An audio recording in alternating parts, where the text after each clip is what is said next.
Sun and Flesh by Arthur Rimbaud. Birth of Venus, 1. The sun, the hearth of affection and life, pours burning love on the delighted earth, and when you lie down in the valley, you can smell how the earth is nubile and very full-blooded, how its huge breast, heaved up by a soul, is like God, made of love, and like woman, of flesh, and that it contains, big with sap and with sunlight, the vast pullulation of all embryos. And everything grows, and everything rises. O Venus, O goddess, I long for the days of antique youth, of lascivious satyrs and animal fawns, gods who bit, mad with love, the bark of the boughs, and among water lilies kiss the nymph with fair hair. I long for the time when the sap of the world, river water, the rose-colored blood of green trees poured into the veins of Pan, a whole universe, when the earth trembled green beneath his goat feet, when softly kissing the fair Sphinx, his lips formed under heaven the great hymn of love. When standing on the plain he heard round about him living nature answer his call, when the silent trees cradling the singing bird, earth cradling mankind, and the whole blue ocean and all living creatures loved in God. I long for the time of the great Cybele, who is said to travel gigantically lovely in a great bronze chariot through splendid cities. Her twin breasts poured through the vast deeps the pure streams of infinite life. Mankind sucked joyfully at her blessed nipple, like a small child playing on her knees, because he was strong. Man was gentle and chaste. Misfortune! Now he says, I understand things, and goes about with eyes shut and ears closed. And again, no more gods, no more gods. Man is king, man is God. But the great faith is love. Oh, if only man still drew sustenance from your nipple, great mother of gods and of men, Cybele, if only he had not forsaken immortal Astarte, who long ago, rising in the tremendous brightness of blue waters, flower flesh perfumed by the wave, showed her rosy navel towards which the foam came, snowing, and, being a goddess with the great conquering black eyes, made the nightingale sing in the woods, and love in men's hearts.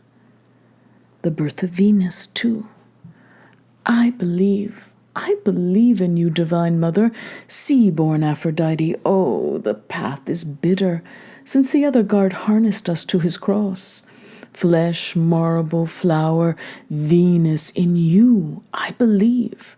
Yes, man is sad and ugly. Sad under the vast sky, he possesses clothes because he is no longer chaste, because he has defiled his proud godlike head, and because he has bent like an idol in the furnace his Olympian form towards base slaveries. Yes, even after death, in the form of pale skeletons, he wishes to live and insult the original beauty. And the idol in whom you place such maidenhood, woman, in whom you rendered our clay divine, so that man might bring light into his poor soul and slowly ascend in his unbounded love from the earthly prison to the beauty of day. Woman no longer knows even how to be a courtesan.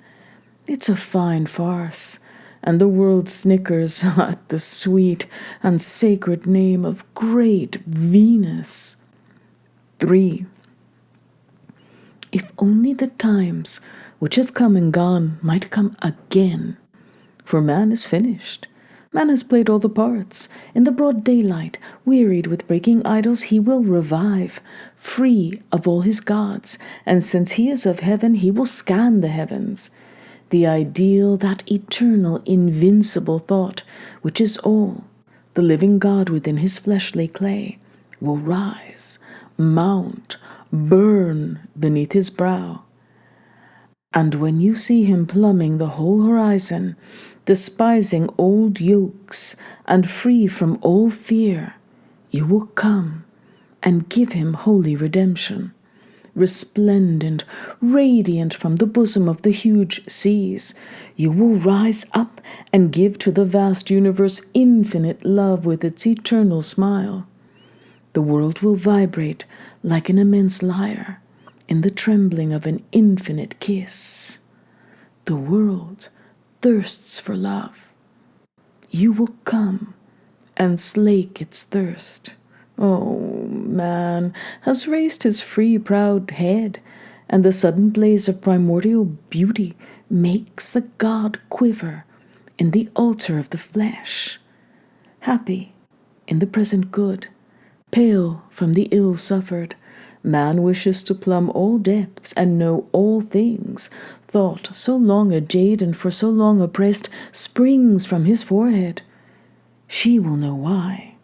Let her but gallop free, and man will find faith. Why the blue silence, unfathomable space? Why the golden stars teeming like sands? If one ascended forever, what would one see up there? Does a shepherd drive this enormous flock of worlds on a journey through this horror of space? And do all these worlds contained in the vast ether tremble at the tones of an eternal voice? And man, can he see? Can he say, I believe? Is the language of thought any more than a dream? If man is born so quickly, if life is so short, whence does he come? Does he sink into the deep ocean of germs, of fetuses, of embryos, to the bottom of the huge crucible, where nature the mother will resuscitate him, a living creature, to love in the rose and to grow in the corn? We cannot know. We are weighed down with a cloak of ignorance, hemmed in by chimeras. Men like apes dropped from our mother's wombs. Our feeble reason hides the infinite from us. We wish to perceive, and doubt punishes us. Doubt, dismal bird, beat us down with its wing, and the horizon rushes away in endless flight. The vast heaven is open. The mysteries lie dead before erect man, who folds his strong arms among the vast splendor of abundant nature. He sings, and the woods sing. The river murmurs a song full of happiness, which rises towards the light. It is redemption. It is love. It is love. For, O splendor of flesh, O ideal splendor, O renewal of love, triumphal dawn when, prostrating the gods and the heroes, white Calypgi and little arrows covered with the snow of rose petals will caress women and flowers beneath their lovely outstretched feet. O great Ariadne, who pour out your tears on the shore, as you see, out there, on the waves the sail of Theseus flying white under the sun. O sweet virgin child, whom a night has broken, be silent. On his golden chariot studded with black grapes, Lycius, who has been drawn through Phrygian fields by lascivious tigers and russet panthers, reddens the dark mosses along the blue rivers. Zeus, the bull, cradles on his neck like a child the nude body of Europa, who throws her white arm round the god's muscular neck, which shivers in the wave. Slowly, he turns his dreamy eye towards her. She droops her pale flower-like cheek on the brow of Zeus. Her eyes are closed. She is dying in a divine kiss, and the murmuring waters strew the flowers of their golden foam on her hair, between the oleander and the gaudy lotus tree.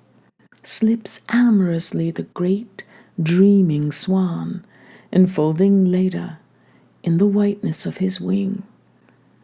And while Cyprus goes by, strangely beautiful, and arching the marvelous curves of her back, proudly displays the golden vision of her big breasts and snowy belly, embroidered with black moss. Hercules, tamer of beasts, in his strength robes his huge body with the lion's skin as with glory, and faces the horizons, his brow terrible and sweet. Vaguely lit by the summer moon, erect, naked, dreaming in her pallor of gold, streaked by the heavy wave of her long blue hair, in the shadowy glade, when stars spring in the moss, the dryad gazes up at the silent sky. White Selene timidly lets her veil float over the feet of a beautiful Endymion, and throws him a kiss in a pale beam. The spring sobs far off in long ecstasy. Io is the nymph who dreams with one elbow on her urn of the handsome white stripling her wave has pressed against. A soft wind of love has passed in the night, and in the sacred woods, amid the standing hair of the great trees, erect in majesty, the shadowy marbles, the gods, on whose brows the bullfinch has his nest. The gods listen to men and to the infinite world.